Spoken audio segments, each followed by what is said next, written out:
Hello, and welcome back to WGBH's Drama After Dark, our live after show where tonight we are talking about the 4th episode of Season 9 of Call The Midwife.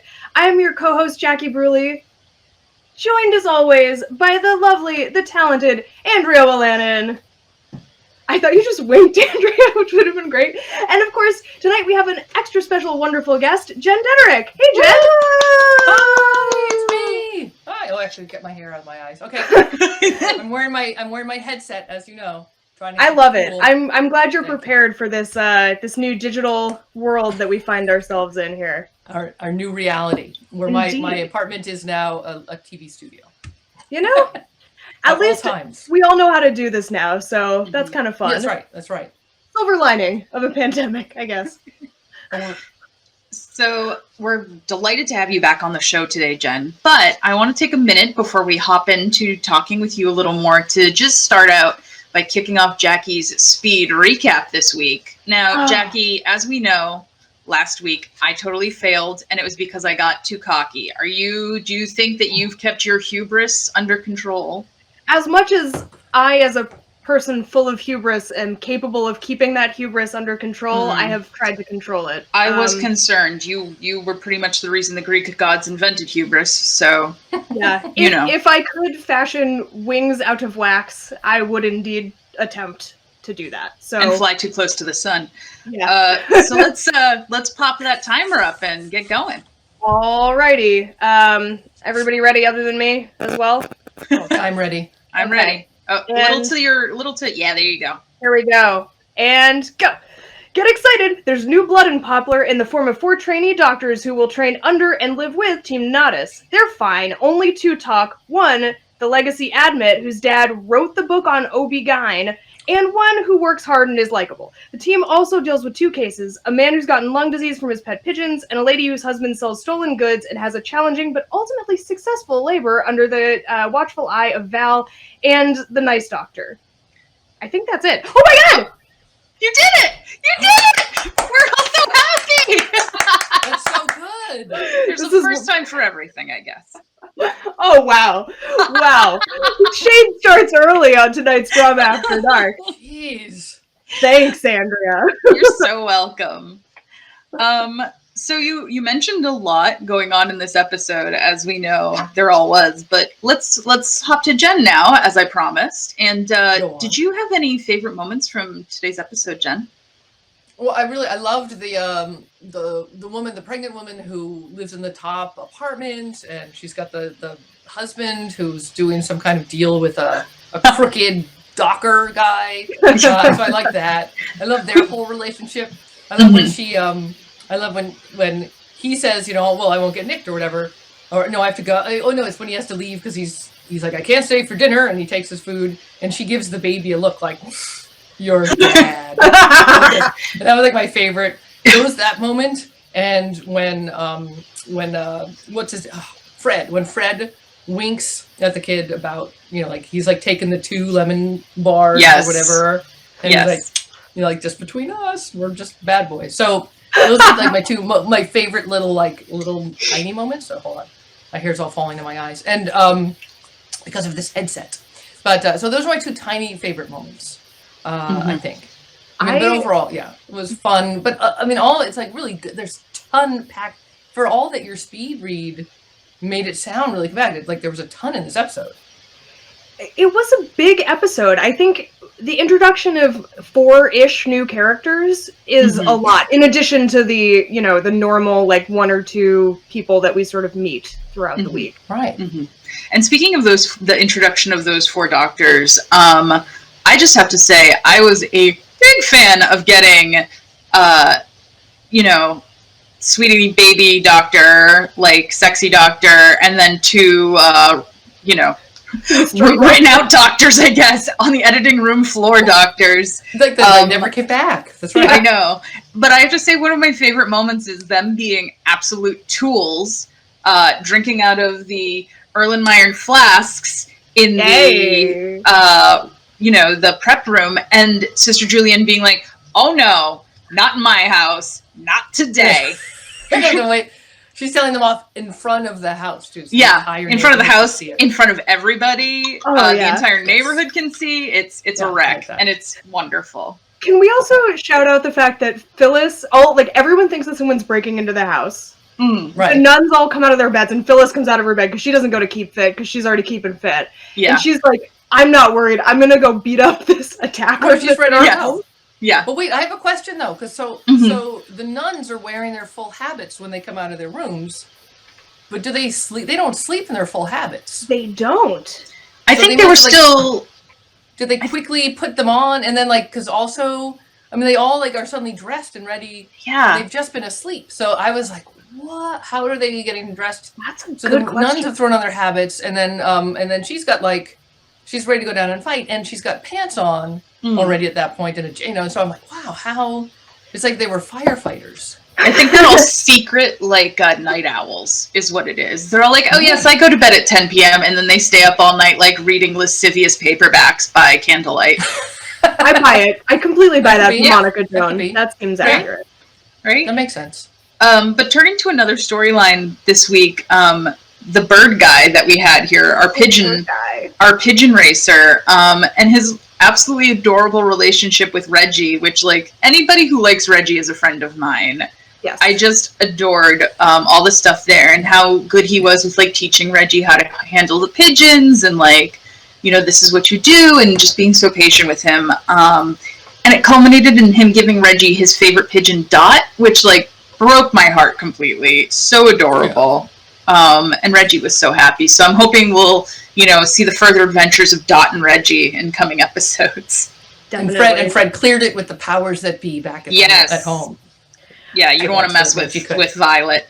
That's right. No. I think one other moment that I really enjoyed was when it's near the end of the episode and we're talking about how nice it's been to have the baby doctors around, and Dr. Turner's trying to not come across as being suddenly kind of old, and Shayla tries her best to to be no honey, it's fine, you're youthful. They're both just that didn't work. We know I'm an older gentleman and that's okay. I'm super old. Yeah. We know this is a May-December romance, but but this really extra that's how we like it. Yeah, we're getting towards January. That's right. Yeah.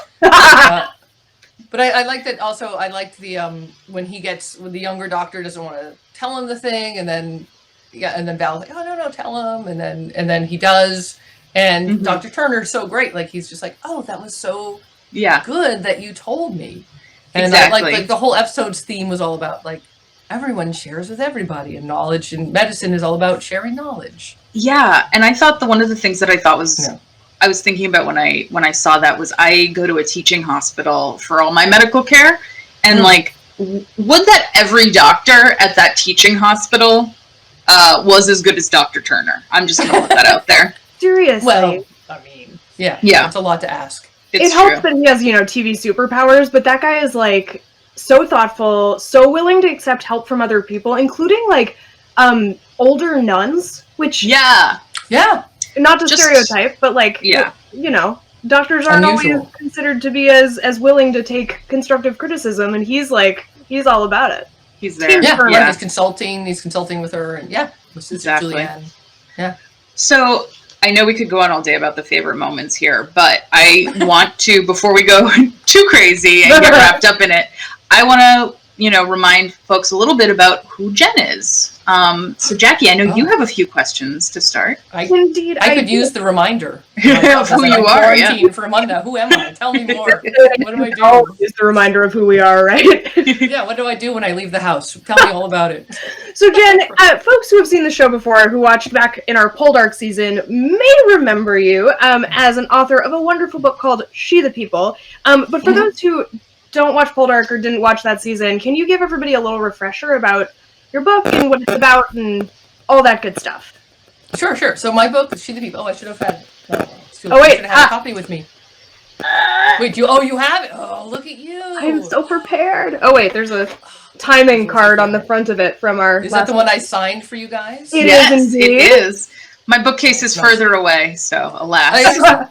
I think there might be one back there. But so it's a history of women's citizenship in the U.S. from 1776 to now. And so it's obviously it's a it's in broad strokes, but I do talk about, so I started in 1776, talk about Abigail Adams, I talk about Elizabeth Freeman, I talk about Phyllis Wheatley, a little things like that, and then it comes all the way up to, I end with basically with the midterms of 2018. Oh wow. And it's illustrated because a lot of women's history is kind of depressing. And well, like you guys were asking me before, you're like, oh, how could we, is there anything in your book about midwives? It's like, well, no, but there is a lot about, there's Planned Parenthood and where they're trying to prevent pregnancy, and because, and then so it's like a lot of it is sort of darker history of like, these are the things that were not fun about being female. And so their pictures make it more like, a little more cheerful. Give it the old razzle dazzle, as it were. Yeah, a little razzle, keep people engaged. But exactly. Yeah. So I end up. But it was fun, and it's been well received, not just by you two. Yeah, we did enjoy it a lot. Yeah. Which leads me to my next question, actually, and you brought this up. You do have one person who ties in well to this season, which is somebody who had something to do with birth control, perhaps. Yes. Wait, why did I? But you just said. I just went, but you know the name because I just went blank on her name, which is like the most famous name of it. Margaret Sanger. There it is. Thank you. God, see, this is the name. When you write a book that covers 1776 to now, you're like you have the information in your head, and then it just goes into the book, and then it's out of your head. Yes, of course, Margaret Sanger. So Margaret Sanger's mom had 8 kids. And didn't want to have 8 kids, and that was sort of like Margaret Sanger's father was a drunk, and he would come home and sleep with the mom, and the mom died pretty young and all sort of battered, from just all the pregnancies. So that was what propelled Margaret Sanger to want to, start promoting birth control and make it legal. So that became her, and it was like we see you were pointing out in the this was the last episode. You have Sister Julianne admitting that maybe she could tolerate birth control, and because it becomes more and more, especially when you don't have a social safety net. I mean, there in England, you see the beginnings of the healthcare system. Yeah, sure. Right, and so we have like this, the mothers are going to get support and they're going to be able to go to the doctor, but of course, as we know, we still don't have that here. So, but we definitely did not have that when Margaret Sanger was starting her stuff at the beginning of the 1900s. And it was very scandalous. And she did at one point, she allied with eugenicists, which seems really scandalous now to us. Yeah. But in the time period, the eugenicists were considered extremely respectable. Yes. They were very mainstream and they were very respectable. Yeah. And for them to back her meant she got a certain respectability, and it was like kind of a deal with the devil kind of a thing. So it's very interesting how, because the idea of controlling birth was fine as long as you were controlling the right births. Exactly. Over and over again, like I was, that's like everyone's cool with it if it's the people they don't think should be having babies. So. Because a means to an end, we'll call it that. Yeah, exactly. A means to an end. A means to an end, and always the battles over it are about controlling women's bodies, and this show is of course all about women, and it's really about women taking control of their bodies and having these midwives who are also women who are helping them with it and learning to respect them. I love that throughout the show, when they're training these doctors, they keep having to remind them to directly address the patients. Yes. Yes. They're like, talk to the patient, tell the patient. And so that sort of notion of who's in charge here with the body. Yes. And anyway, so that actually leads into our hot take debate really well. But I know that, Jackie, this is a good moment for you to look at the social phone as it is. Let's take a little gander and see what our very own social producer, Zach Waldman, in the field. Not in the field, in his house. What I hope he's not in a field. Yeah, you better not be outside, Zach. So here's what we've got. We've got a comment on Facebook from Deborah who says, "Greetings from Morganton, North Carolina." Oh, hey Deborah. Hey, Deborah. Thanks for joining us. North Carolina. That's very exciting.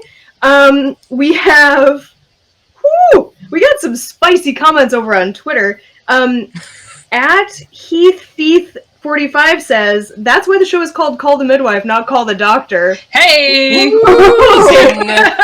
Relax in there. There you go. We also, Zach is informing me that there's a lot of love for the clothing of Dr. Walters, who's kind of the snooty one, but no love for the man himself. So an example is from at Delightful Dame, we have, I don't like Dr. Walters, however, I do like his blue sweater pullover. Mm-hmm. That man is fashion. I'm just going to say he is a fashion plate for the era. There's a lot of, he's fashionable. There's also a lot of fun conflict tonight. So we've got at Kiwasaskard, who says, I don't do pigeons, but I totally feel this guy. Yes. Everyone's a study in contrasts tonight, which I like. Mm-hmm. Sometimes you just want to have your pets and be left alone by the government. What can you... Whether it's a bunch of pigeons or, 45 cats, here we are. That's the mood, especially in these times. So I'm being informed that Zach has posted the Twitter poll that corresponds with our debate, which we're going to do in a second here. So if you're on Twitter or you can get to Twitter, we encourage you to head over and vote in this poll. It is right underneath the video that this is. So if you're on Twitter, it's in the comments. What is our debate this week, Jackie? It is, which type of doctor would you rather have? Type A, a doc who has to work really hard to succeed. Type B, naturally gifted doctor. So our two kind of like actual baby doctors that we talk to tonight. Adorable baby doctor and then sexy doctor is how I've been referring to them in my mind. Wow, that's a hot take from Andrea Willanen, which I'm all about. Wow. I'm sorry, I'm all about those string bean doctors with British accents. Apologies to my boyfriend who is not British or a doctor. Or a doctor. Oh my God. It's a tough night for him. It's been a long quarantine. It's been a long quarantine. Yeah. God bless. He is, however, an essential employee, so it's been a long quarantine because I have not seen him. He is. Shout out to the essential ones among us. Seriously. So Jackie, what's your answer to this question? I'm curious about yours because you wouldn't tell me. I wouldn't tell you because I like to keep my things a secret. No, I think I didn't tell you just because I'm still sort of struggling to decide, but I'm going to come down on the side of the doctor has to work hard, and here's why. I think if you are naturally gifted, like, that's great, and it can be a good thing because, things just come easily, but I think when the the stuff hits the fan and it gets hard, you won't have that motivation and that drive to like try new things and learn and continue to be better, which I think because like a baby doctor has to always try really hard to be the best, he is willing to like take a risk. He learns a little bit better from the midwives than sexy doctor does. And I think if things got harder, like in a situation like what's happening right now, the passion that he has for his craft that's like propelled him to keep doing this is going to serve him a little bit better when like he would be, having to go through a really hellish situation. Whereas I think that sexy doctor would just like get really fried and not really do his job as successfully. And he would be really miserable. So yeah, that's my argument. Okay. All right. Jen, what do you think? I agree, and I would say I agree with Jackie, and also I would say, especially in this episode, we learned how important it is that the doctors constantly be open to new information and to hear from other people. And so it is very important to have someone who is working hard and is doing the research and is looking into things. I would say, so yeah, the person who is working hard is the one. I'm going to go on the opposite side from everybody. What? I know. Who would have known hot take debate would end in a debate? I have to say I want to go with somebody with natural talent because I feel like there's something to be said for somebody who has an instinct for these things and who understands it on a more basic level where, if you have to work hard for everything, you'll work harder, but then simple things that might be instinctual to somebody else will escape you and could result in, a bad practice moment, a malpractice moment, or an issue where, you know, something as simple as, oh, I know I can cut this. I can tell by the feel of the scalpel that I'm not that close to an artery. Whereas, you know, our sweet baby doctor, as much as he is ready to learn and go at it, he might not have the feel for things that will result in enough small mistakes that it could result in one big mistake. So I honestly think that, you know, I think it comes down to, yes, it's a little bit of both. For so many doctors, that's your ideal. But I think in this situation, as much as sexy doctor's a bit of a lout, if he were to get rid of that loutishness and I could have a doctor who thinks about things somewhat, but is more naturally inclined and also looks really good in a blue pullover, I'm into it, man. I'm just going to say. All right. You know, I think that you've made some good points, Andrea. Thank you. And Jen, I think we all made good points. I think everybody we made good did. points. I agree. I think I will go and take a look over on the Twitter poll. Let's see what the audience thinks. Let's see what, if anybody agrees or disagrees with us strongly. Well, this is interesting. So right now, we have 18 votes, and 72% of people are saying that they would like a baby doctor style, someone who works really hard to succeed, and 27.8% of people, so let's say 28%, would like to see a naturally gifted doctor. I'm going to see if there's some replies to this.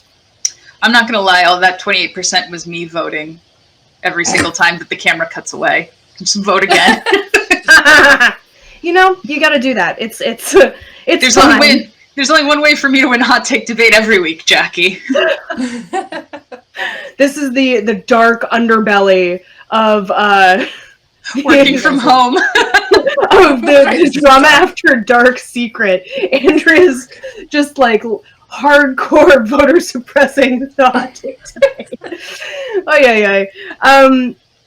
So I'm also gonna check while I'm in here and see if we have any fun comments from the socials. On Facebook, Sarah says, I'm in #SLP2B. Sarah, tell us what that is, because I'm curious. And I thought that look at the patient was a nice similarity to what we say about ASL interpreters. Look at the signer, not the interpreter. Sign language provider?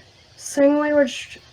Gotta be something like that. That's really cool. That's really cool, Sarah. We have cool fans. Thank you for tuning in. That's awesome. Yeah, we would love to know exactly what SLP stands for, but that's awesome. That's a really great thing to get into. Yes. Yeah. And also that sign language translation. Yeah. That's Is it really SLT or SLP? It says SLP. SLP. Oh, never mind. If I'm reading correctly, which it's a small little picture of it. Maybe not. But that's fascinating, and I think that there's something really speech cool language pathologist, according to my social phone. Oh, very interesting. The Google machine strikes again. The Google phone, or excuse me, unnamed search engine provider. Sorry, my generic search engine. My browser looker, or whatever. Exactly. That's fascinating, and yes, that was one of my favorite things. That was such a runner throughout this episode tonight. Was just the look at her, talk to her. I'm just here to observe you. Behave. Yeah. Right. I'm actually really excited. I've gotten my mother, who is a nurse, really into Call the Midwife, and I'm excited to watch this episode with her because she's so into that type of care, patient-directed care, that I think she'll really enjoy that aspect of the show, because so many times you don't get that when you go to the hospital. Or I know in my case, I haven't experienced it every time. So yeah, it's an important thing. So also important is that we go on to our next segment, mostly because I'm really excited about our next segment, which is Fact Check Pigeons! Hey! I mean, look, we can't have an episode where there's a huge plot line about pigeons and not learn about that a little bit. So, Andrea, I think you did a little bit of pigeon research, or a lot of pigeon research. So, hit us. Boy, did I, Jackie. Let me tell you. I am ready. So, fact one, my grandfather had pigeons. He didn't race them, but he kept them. Fact two, homing pigeons, the reason that they're so good at finding their way home is actually multiple things. One is that people actually do a lot of careful breeding So if you have a pigeon that's particularly good at finding their way home and particularly fast at it, which is a necessity when you're racing them, you want to breed the good pigeons at that, and much like show dogs, get their top qualities down. So the idea that Dot comes from a long line of good pigeons makes total sense. So rather than, a show dog, it's a show pigeon in this situation. So the one unfortunate thing about pigeons is that they're not like Harry Potter owls. You can't be like, hey dude, can you just take it to this address? They actually can only find their way home. So what you want is, like your boyfriend has a pigeon and that's from your house, and he gives it a letter and he goes, be free. And then the pigeon's like, cool, I know I have to go to Andrea's house and deliver this letter. So they can find their way home. They can't necessarily find their way anywhere. But the thing that's really actually stymieing scientists is how they find their way home. So there's a lot of ideas behind this, but the most recent research suggests that the pigeon's brainstem, which connects to their inner pigeony ear, actually responds to Earth's magnetic fields, so that pigeons know where they are in relation to the magnetic fields, and they can actually figure out direction based on that, or polarity. Some other ideas behind it are that the pigeon actually uses the sun as a compass, like humans, like they teach you in Girl Scouts, for instance. So there's a lot of ideas behind that. The only one that has been disproven, which I thought was a really interesting one, is there's a large iron count in homing pigeons' beaks, and they thought that might actually sense magnetic directions and help them do that. But then they discovered further those pigeons have a lot of iron everywhere, and it has to do with their blood platelets. So disproven. Pigeon racing, like we see in the show, is interesting because the way it works now is the pigeons are taken a set number of miles from their house, and they are released and have to find their way home and are tracked by RFID chips. So once they get to the house, the RFID chip checks in and says, hey, it took them 10 minutes to go 1,100 miles. Amazing. But back in this time period, the way they would have done it is they have a little rubber band that they put on the chicken's leg.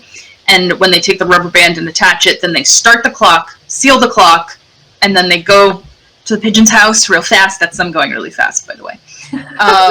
And then once the pigeon gets there, they take the rubber band off its leg and they put it in the sealed clock, and the rubber band stops the clock once it's inserted in the specific slot on the clock. And that's how they could tell how long the pigeon had flown and taken to get home. Wow. So that's everything I learned about pigeons that I hadn't learned from my great-grandfather. And now I feel like I need some, to be honest. It's in the family, amazing. And those are pretty cool. This is a fascinating... I want more. Yeah, I'm not gonna lie. I was a little bit not into this pigeon plot line because I don't really like birds. But dang, thank you for that, Andrea. That was fascinating. And because you guys are at GBH, can you make them make a documentary about that? Because I want to see that documentary. More importantly, can we have them build us a pigeon hutch? Is the question. When we get back to work, who needs guest parking when you can have pigeons? I asked you. I'll take the bus. It's fine. Yeah. I love it. This is delightful. I'm definitely gonna see if we can find out about this pigeon documentary information. I'm noticing in our chat that our technician Eddie has put some interesting pigeon content in addition to this. So I'm gonna see if Zach can post that on our feed here. So if you are a pigeon fancier like our friend Bird Guy, you can learn a little bit more about it. But we are going to move on to our next segment, which is called Most Valuable Midwife. Hey! Yeah, gotta do it. There's always one, or in this case, two. We kind of had to go with a tie this week because Jackie and I couldn't agree on who the most valuable midwife was. It's true. Everyone pulled their weight this week. I mean, they never really screw up.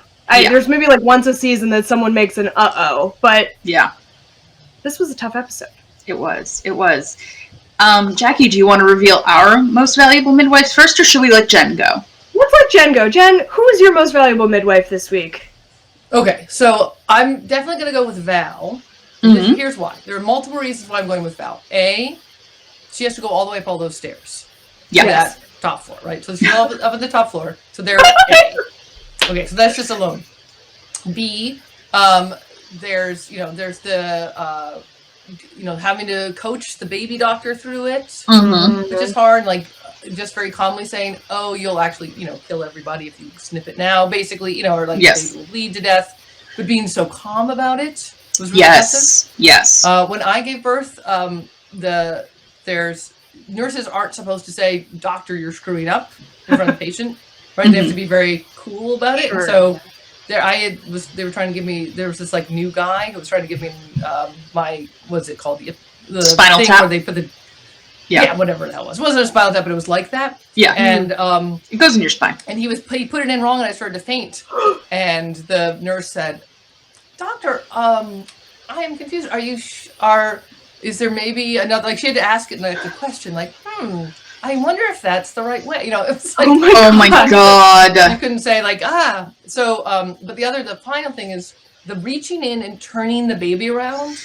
Oh, and yeah. I also have to say, I have to give an award to the mom. Yes. Because as I said, I've given birth and it hurt. Yeah. They really, in this episode, made me really think about how much more it would hurt if someone had to do that. Yes. While I was in the middle of giving birth. Like when you see like she's like, "Okay, I'm putting this in," and you're like, "Oh God." Yeah. And then and she's turning the baby around. And I love she says, and I had to write out, says, "I know this isn't very nice for you," she says. Which is the most like British perfect, understatement, right? Like British understatement, like, "I know this isn't nice for you." Yeah, you're like, yes. Yeah, you're right. It isn't very nice for you. It's not great, not great. Not ideal. So that's why I would vote for Val. I think that's really good points. I think we had Val as our second tier runners up. Our MVM, we even couldn't pick one. It was a tie between Phyllis and Lucille for all the work that they did to keep the baby doctors in line with the presentation of the bathroom roster, with the please stop treating our patients like they are boxes to be checked. And just the general like side eye that they both delivered at those baby doctors. I thought that was delightful. And we like a little salty attitude in our midwives and nurses on this show. Phyllis just coming in like late because she just delivered a baby and there's no food left and there's no room at the inn for her to sit down and take her feet off of the ground and just chill out for a minute. And baby doctor's like, "Oh, I'm sorry, I think we're low on cold cuts. Is it my fault?" And everyone pretends like it's not his fault, but Phyllis doesn't pretend like it's not his fault. No, she just it's says, his fault. Yes. "I'm gonna take my biscuits and just go away from all you people to wherever it is that I lay my head." Like, queen. Queen. The sass on this episode was hard for us to ignore. But if we were going strictly by midwifery, yes, Val. Sure. Yep. Okay. All right. Thank you. Which actually leads us to our next segment, which is I will go down with this ship. Yes. For so many reasons. A classic of the genre. We haven't been able to do I Will Go Down with This Ship in a little while. Yeah. This show has some romance, but it's definitely, as you said, Jen, much more about women and women's bodies, which is part of the reason we love this show so much, is because it's feminist in a very special way. However, this episode did allow us a little bit of shippiness. It did. There was some shipping. Sure. Yes. Yeah. I think I was surprised to see all of the doctors packing up and leaving because the ship that we saw start tonight that I think we have to assume will continue is, of course, Val and Baby Doctor, whose name I refuse to learn because he was only on one episode, and he's an infant. But I think that they are going to be a really cute couple someday. That's what the ship is to me. I don't know about you guys. What do you think? I always want more romance for Val because she has this very hard shell exterior. So I think any romance we can get her is really exciting because it's interesting in a way that I didn't, like it's nice to watch romance with Lucille and with, Trixie, but they're very open to it. And Val's very like, I'm here for the women. I'm here for my family. I'm here to do my job and everything else can just go away. So I think it was really nice to see her softer side a little bit this week with him in teaching him and sort of warming up to him in a way. That being said, even if they don't have a romance, their friendship, their kinship was also really nice, and I would love to see that continue. Agree. I liked Trixie and Sexy Doctor. I liked when they bonded over drinking. And she was sort of giving. Yes. I thought that because although he was a bit of a rascal, mind you. But he ultimately was very respectful. Like he really respected them. And he said, I watched you guys work, and his whole thing was he was always just lost and like, this is what I have to do. And I like her being like, because of course once he says it out loud, like my dad's a famous OBGYN, so I have to be one. And you're like, that makes no sense. And she just looks at him like, why? That makes no sense. And and then him and her little thing with him, because I love that we saw her in AA after she talks to him about drinking, and that you won't find answers there. So I had a little moment of shipping them a little bit. I agree, Jen. I would like to see that ship set sail more fully as well. I think we got some options. I like that they brought in some eligible young, eligible-ish young doctor bachelors for our ladies. Fresh meat. At least 2, and then 2 like unnamed off completely. Yeah, I never saw them again. One of them we never even found out how he got to the hospital, right? Right. Or what his name was. 2 went in the car, and then where's the other guy? He walked. Like, wait a minute. Yeah, that's a minor detail I couldn't help but notice. He walked. Total mystery. Complete. Yeah. You gotta have a little mystery in the show. It makes it a little more fun. Well, one of them kept peeing. That's all we know. The other one of those 2 kept peeing all the time. Right. Just kept disappearing. He went to look at his iPhone in the bathroom. That's what it was. That's right. Yeah. Jackie, did we have any ships in the comment of the day? Out of curiosity, did anybody tune in with any? Let us take a look. It looks like no. However, we do have a great comment on Facebook from Chris who says, GBH, call out the old school street, the old school Sesame Street, sorry, Bert doing the pigeon, which... Yes! Oh, right! Of Thank course! You, Chris. That's incredible! The pigeon. Right, what does he do? He does like the thing. What does he do? He does like the thing. It's almost like the Egyptian dance, and he's doing the pigeon. Yeah, I remember it. I feel like we really messed up by not remembering that one. So thank you for that. Do the whole show. Thank you, Chris. Start the show again. Yeah. All right, we're gonna go off the air. We also have a comment from Melissa who says they're going to hire a new doctor to help Dr. Turner, which begs the question: which of these doctors do you think it could be if they're to bring one back? Baby doctor. He's Baby like mini Dr. Turner, so it's gonna happen. Such a mini me. It's so cute. I love their friendship. That's another ship that I could ship. Friendship. I should. Well, friendship. Kombucha girl. That I wouldn't be mad at it. But yeah, I like their friendship. Let's see. What do we got for a comment of the day? Oh, so Zach has pointed out someone who does a wonderful thing on Twitter where she just tweets out the closing monologue every week, and they're always so delightful. So I might go ahead and make that our comment of the day, guys. Awesome. I like so it. It's at Kathy Ginter who does this. So that's pretty awesome, Kathy. And so here's the monologue. Sometimes our lives overlap with others only briefly. We share troubles or laughter or learning and move on. Afterwards, all we will hold in common is a memory.